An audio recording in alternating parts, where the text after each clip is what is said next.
Professeur Hudhaifa Ahmeziane, bonjour. Bonjour. Merci d'être avec nous sur Medi 1. Vous êtes l'ancien président de l'université Abdelmalek Saadi. Vous êtes expert en questions d'éducation et de formation. Ça tombe bien. Professeur, nous allons parler de ces étudiants marocains qui étaient en Ukraine. On le sait, 3 mois de guerre dans le pays. Et donc l'une de ces conséquences, c'est l'arrêt des cours dispensés dans les universités. Le retour au Maroc de ces étudiants, ils sont entre 7 et 9 000. Ils font quoi, professeur, depuis ces 3 mois ? Écoutez, ils galèrent dans un premier temps, mais ils ont essayé de s'organiser pour justement faire valoir leurs revendications auprès du ministère qui a été à l'écoute de ceci. Depuis effectivement maintenant 2 mois et demi, que est arrivé le premier avion transportant ces étudiants. Maintenant, le ministère a réagi favorablement.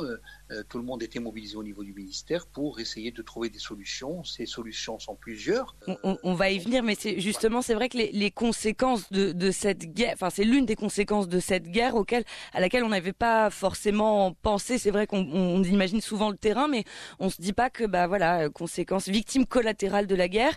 Donc vous le disiez, professeur, le gouvernement a été sensible à cette question. Il fallait une prise en charge rapide. Le tout premier point, cette annonce du ministre de l'enseignement supérieur, le ministre Abdellatif Mihraoui, qui annonce 1000 étudiants vont pouvoir être accueillis en Hongrie.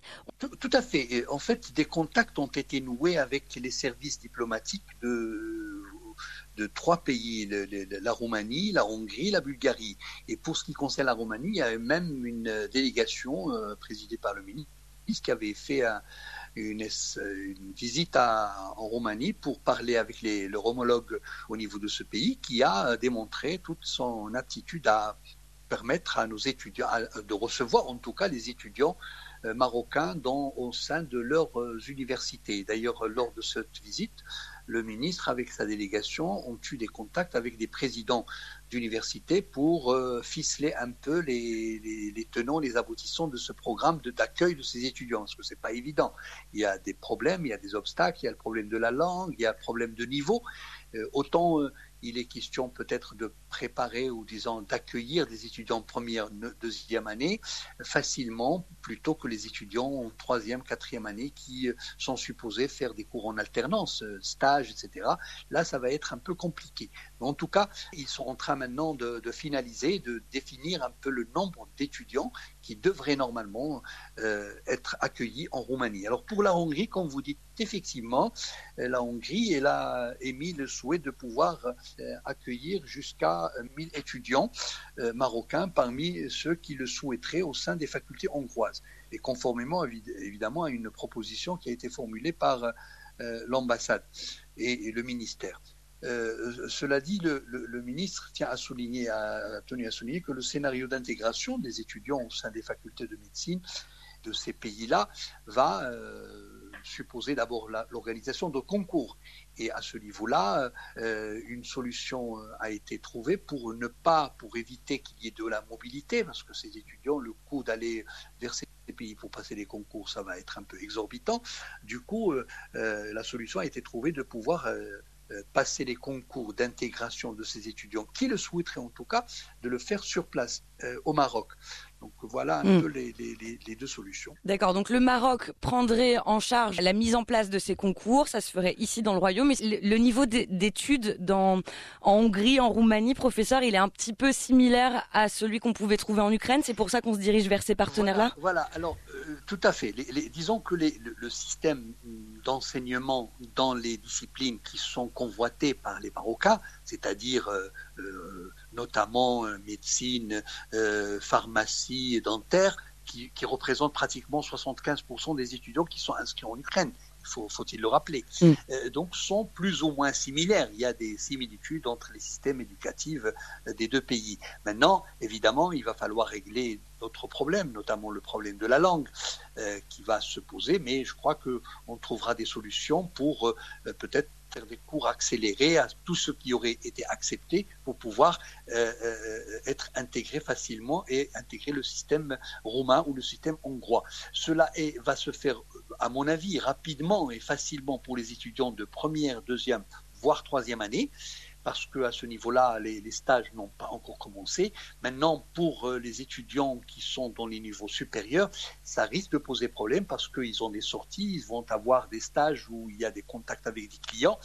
Autrement dit, au niveau des CHU de ces pays-là, le problème risque de se poser. Ils sont en train maintenant de trouver des solutions pour des palliatifs pour résoudre ce problème-là, quitte à ce que, par exemple, ces stages se fassent au Maroc et soient validés par ces pays-là.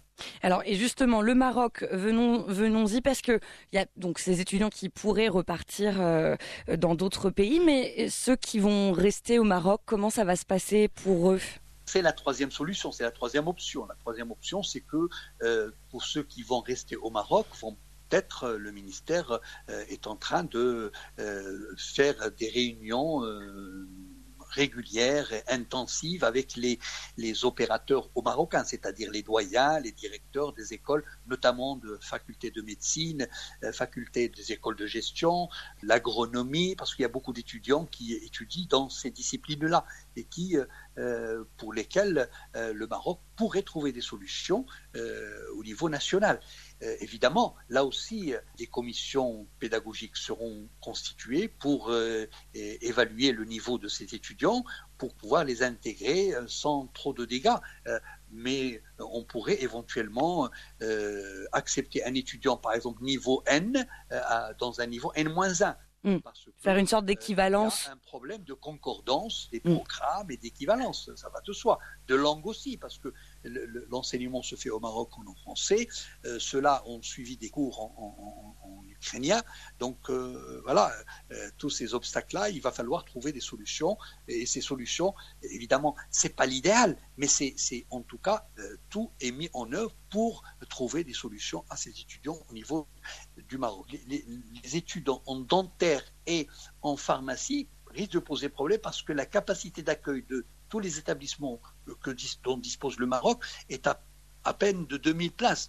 Or, le nombre d'étudiants ukrainiens, enfin marocains, venant d'Ukraine, il totalise pratiquement 1900. Donc on peut pas. Et les places sont déjà prises. Il y a un problème de place. Bah oui, par le concours national, ceux qui sont restés sur place et donc qui occupent ces places pour le moment. Donc il est difficile de pouvoir accepter les étudiants, notamment en dentaire et en pharmacie, dans les facultés marocaines. C'est pourquoi le ministère a essayé de voir avec ces pays frères et amis, notamment la Hongrie, la Roumanie et la Bulgarie, pour pouvoir justement résoudre ce problème. Professeur Hamziane, ça sera ma dernière question, mais est-ce que si vous aviez un petit mot, un message à faire passer à ces étudiants peut-être qui nous écoutent sur Média, à leurs parents qui nous écoutent aussi et qui depuis, voilà, on le disait, 2 mois et demi, sont dans une situation et dans des incertitudes, ça serait quoi votre message ? Écoutez, la guerre, c'est quelque chose qu'on n'a pas choisi, qu'ils n'ont pas choisi, donc on est un peu face à ce problème qui nous est tombé dessus. Donc il faut trouver des solutions. Maintenant, moi, personnellement, pour être objectif, on ne va pas peindre la vie en rose. Toutes ces solutions ne vont permettre à ces étudiants que de s'intégrer dans l'année universitaire à partir de l'année prochaine. Donc, combien même on prépare les concours, il faut du temps pour préparer les concours. Il y a une deuxième plateforme qui va être ouverte incessamment par le ministère pour accueillir, parce qu'au jour d'aujourd'hui, la première plateforme, elle a accueilli quelques 7200 demande d'étudiants qui sont revenus d'Ukraine. Alors, le ministre a annoncé que sur les 7200, il y a 3000 à peu près qui sont repartis dans d'autres pays. Peut-être ils ont pris l'initiative de repartir dans d'autres pays pour trouver des solutions. Il reste quand même quelques 3500 ici au Maroc. Alors, il faut un peu de patience, il faut qu'ils prennent leur courage entre deux mains, parce que la solution, elle est là, et elle va prendre un petit peu de temps pour qu'elle soit totalement opérationnel, mais surtout à partir de l'année prochaine. Le processus est lancé, un peu de patience, et puis voilà, je crois qu'ils trouveront tous une place et une solution à leurs problèmes de cursus universitaire. Voilà, en tout cas, le message est passé, on ne les oublie pas. Merci beaucoup, professeur Hudhaifa Hamziane, d'avoir répondu à nos questions sur Média. Je vous en prie, au revoir Marion.